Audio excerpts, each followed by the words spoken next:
takes away that grid. That's just a byproduct of NASA's imaging, and they put out these shit photos, and so it's up to these independent researchers to just go in there and pull out the grid. But the underlying structure remains the same. Yeah. It is a Is this the smooth. entry point of a tunnel? Is that what we're looking at over here? This is a rover photograph. This is probably something small. I call this what I refer to this as. I don't know what it is, but what I refer to it as is a buried column. Some Yeah. people might think it looks like a pipe. Yeah. It's just sort of sticking out of the landscape there. But this is not like the rest of the landscape. This is an anomaly. And Adnan, this is one of dozens, if not hundreds. Excuse me.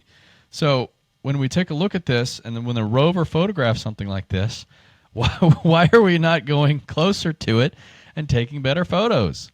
And poking and prodding and examining it, like maybe the robots can go there and do that for us. Yeah, and it's you're right, because we have all this technology now with artificial intelligence that are going into all these cameras, that when it takes an image like this, it can easily pick up the anomaly and go, okay, I'm going to study that. So Right. let's get more images, let's get more data, let's measure it, and let's study what's around it, and let's provide predictions about what this could be. And that Right. data is, coming through for researchers, where we can really use artificial intelligence to fast track this information. You're right, I agree. This is John Ward. Yeah. He's in South Africa. He's a buddy of mine down in South Africa, and he has a whole channel with nothing but Mars. And look, here it is right here. We found a black and white version of it, and then we found a color version of it later. And that's the thing. Like, look at the color. Insurance all seems the same. Look at, okay. The color of this thing is even different than the surrounding landscape, too. Look at this, man. It's like it's just so distinctly different. Yeah. So he'll show you where he gets it from. This is vetted, man. I don't post anything that's not vetted. He's pulling this from a NASA tool called the Analyst Notebook up here. Okay, this is a NASA tool online. You can go and get an account there. But look at it. It has a distinctly different color to it. Yeah, it does. Like, what the heck is that? That is no rock, dude. So he does his analysis, and you can hear him, and he's great. So this guy has, I mean, he puts out a video like 2 a week, man. It's just like, look at all this stuff. Wow. We've even got UFOs on Mars, like just odd anomalies, artifacts, structures. Look, something flying in the sky. Just look at these things flying in the sky. Like, what the hell is going on here, man? So, a blue orb he found. So, I would highly recommend having him on your show, because he's got a lot to show. Yeah, I'm excited. I'll definitely, if you can connect me with him, I'd love to have him, man. Yeah, I'll write a note to myself and connect you guys. Good stuff. Yeah, it's so exciting. There's so much on Mars that so many people are studying and looking at, and it's just wow.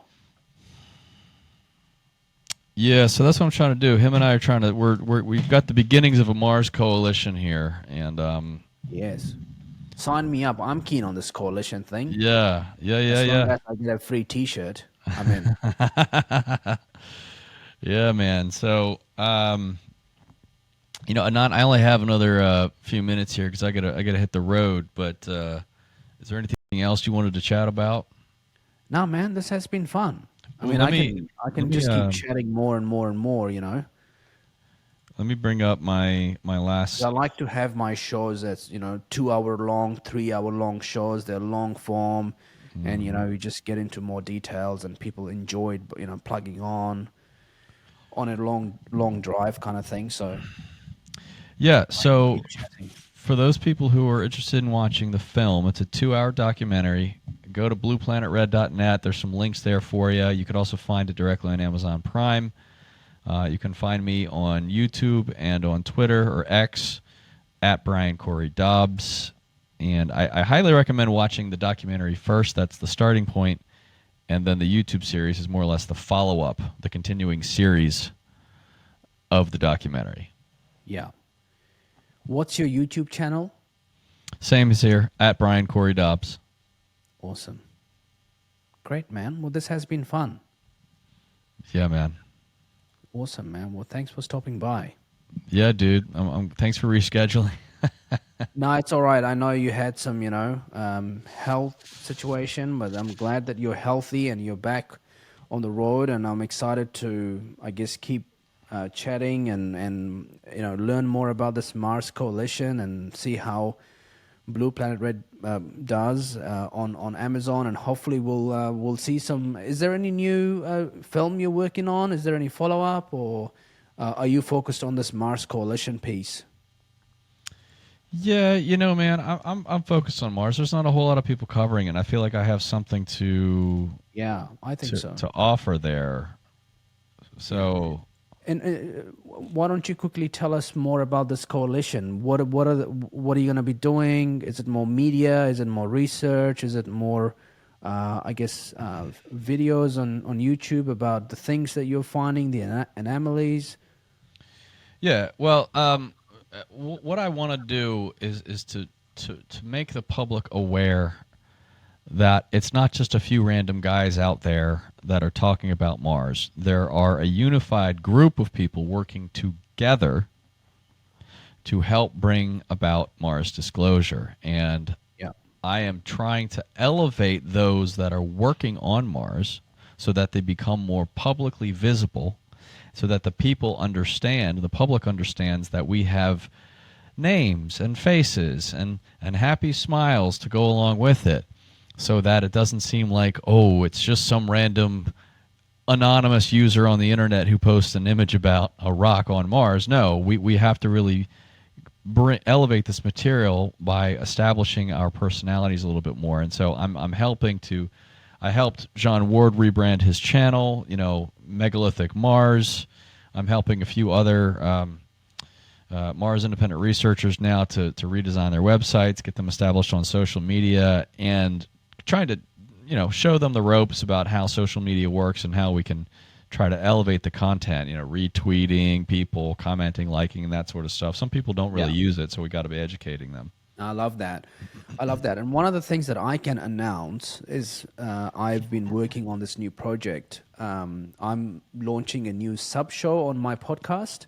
It's going to focus on dedicated, podcast chats. I have one for mixed martial arts, and this next one I'm doing is going to be a nuclear show. We're just going to talk about nuclear energy and nuclear things that have happened in the world. So I think it will be fun to have a dedicated episode about the nuclear history and activity on Mars and what that looks like as well. And so that would be cool as well. And I would be keen to try and get the nuclear show on the Mars Coalition, I guess, team as well. Cool, man. Yeah, that sounds good. Yeah. Excuse me. Great, man. Well, I'll let you go. I know you don't have much time left. I would have loved to have, 60 more minutes from you and chat a bit more, because it's always exciting to hang out and talk about Mars, but it's been fun. Yeah, man, and we can do another one. I got to hit the road actually, but if we want to follow up we and should. do a different show and tell, we can do that too.